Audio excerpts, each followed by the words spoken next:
नमस्कार, आप देख रहे हैं राजनीति 24 न्यूज। आइए डालते हैं इस वक्त की बड़ी खबरों पर नजर।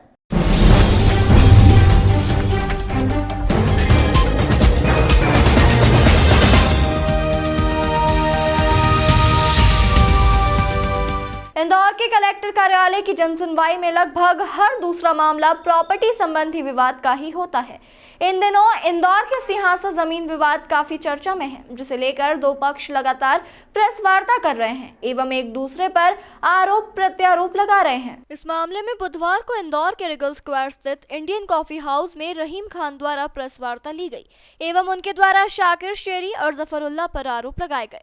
आयोजित प्रेस वार्ता में रहीम खान ने जमीन के वास्तविक मालिकों के साथ उपस्थित होकर 2 दिन पूर्व प्रेस वार्ता करने वाले शाकिर शेरी पर गंभीर आरोप लगाए। उन्होंने कहा कि जफरुल्लाह नामक व्यक्ति मात्र 4 बीघा जमीन का मालिक है। ये कॉन्फ्रेंस हमने सिंहासा की 50 बीघा जमीन पे, जिस पर कुछ तथाकथित लोग हमारी ज़मीन को विवादित करना चाहते हैं, उसको लेकर हमने ली है। एक शाकिर शेरी नामक व्यक्ति और एक सर्वधर्म संघ का अध्यक्ष मंजूर बेग नामक व्यक्ति, इन दोनों ने अभी कोई एक जो है 2 दिन पहले आप मीडिया कर्मियों के समक्ष इसने कोई एक वीडियो वार्ता रखी है, कॉन्फ्रेंस वार्ता रखी है। कोई जफरुल्लाह नामक व्यक्ति के बारे में इन लोगों ने वीडियो आपके सामने पेश करी है, जबकि वो वीडियो आपके पास मौजूद है। आप देखिए उस वीडियो को, स्क्रिप्ट लिखी हुई इनके द्वारा दी गई और वो स्क्रिप्ट को पढ़ के बोल रहे हैं। अगर वास्तविक स्क्रिप्ट में जब उसमें कोई सच्चाई होती घटना में, तो भाई उसको लिख के पढ़ने की ज़रूरत क्या थी। अच्छा, फिर उनकी आधी बात की भाषा कुछ और थी जितनी स्क्रिप्ट थी, और उसके बाद वो जनरल लैंग्वेज भाषा में बात करने लग गए। आप लोगों ने सुना होगा और आप सुन लो उसको। तो यही ये बात बताती है कि इनका इस ज़मीन से दूर दूर तक कोई लेना देना नहीं है। हमारी ज़मीन में झगड़ा खड़ा कर रहे हैं। 50 बीघा ज़मीन के 15 मालिक ये बैठे हुए हैं आप सबके सामने। एक एक इंसान के हिस्से में 3.5 सवा 3 बीघा ज़मीन आती है। जफरुल्लाह जो है वो अपनी हिस्से की 3.5 बीघा ज़मीन 3 अलग अलग लोगों को, एक ज़मीन 3 लोगों को बेच चुके हैं और करीब 12-15 करोड़ रुपए लेकर यहाँ से फरार हैं। उनके खिलाफ जिन जिन लोगों ने शिकायत करी है, पुलिस ने इस पूरे घटना की वैधानिक जांच की है।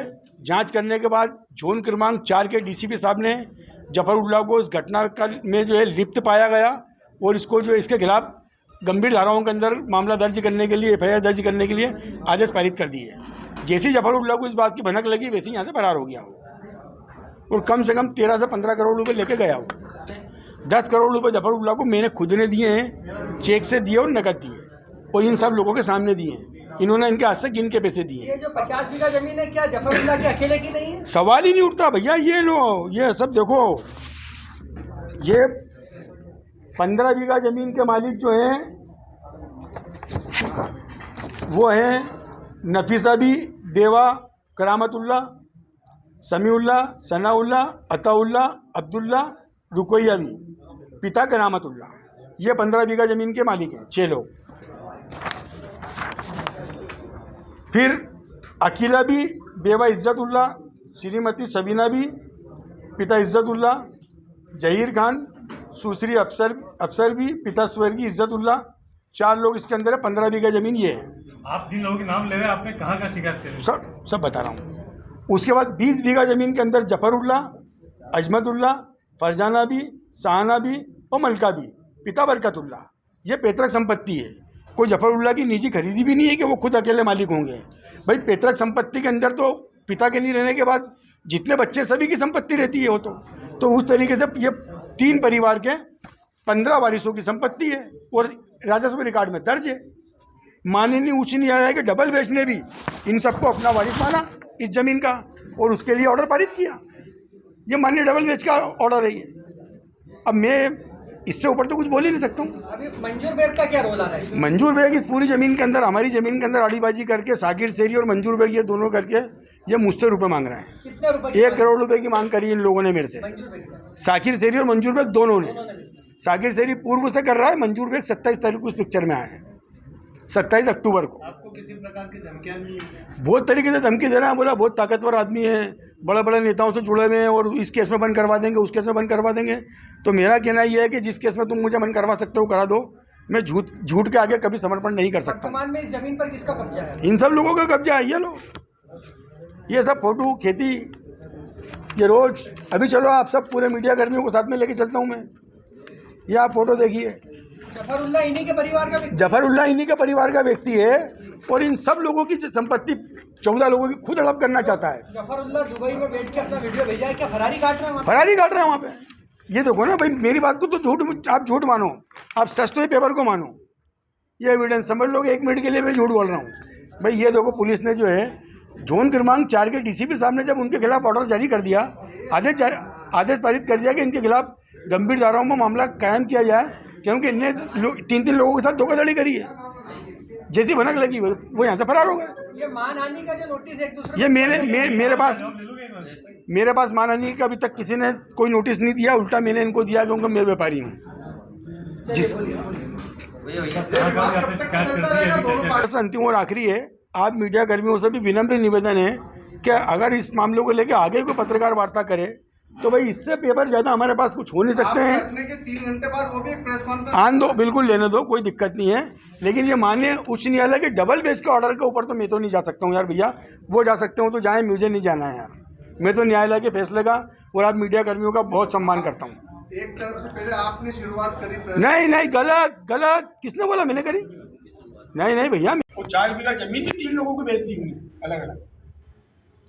उनकी शिकायत पुलिस में मैंने नहीं करी, सामने वाले लोगों ने करी, मैंने बाद में करी, पहले उन लोगों ने करी जिन लोगों को उन्हें एग्रीमेंट कर रखे और रजिस्ट्री मुझे कर दी।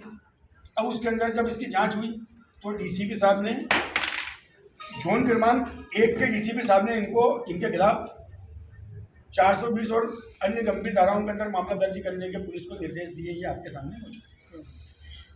अच्छा, जफरुल्लाह जो है उन्होंने आपको कोई पावर ऑफ अटर्नी दी थी? कोई पावर ऑफ अटर्नी मुझे नहीं दी, पूरे परिवार ने संयुक्त रूप से सबसे दी, मुझे कुछ भी नहीं दिया। मेरी मौसी के बेटे को दिया था, मुझे नहीं दिया था। निजामुद्दीन को दिया था, वो मेरी मौसी का बेटा है और सबके संज्ञान में दिया, सबकी जानकारी में दी। जफरुल्लाह ने मुझसे 10 करोड़ रुपए लिए, चेक से लिए और कैश लिए, और इन लोगों ने कैश गिन के हाथ में दिए। पूछ लो आप, इन लोगों ने रुपए दिए गिन के।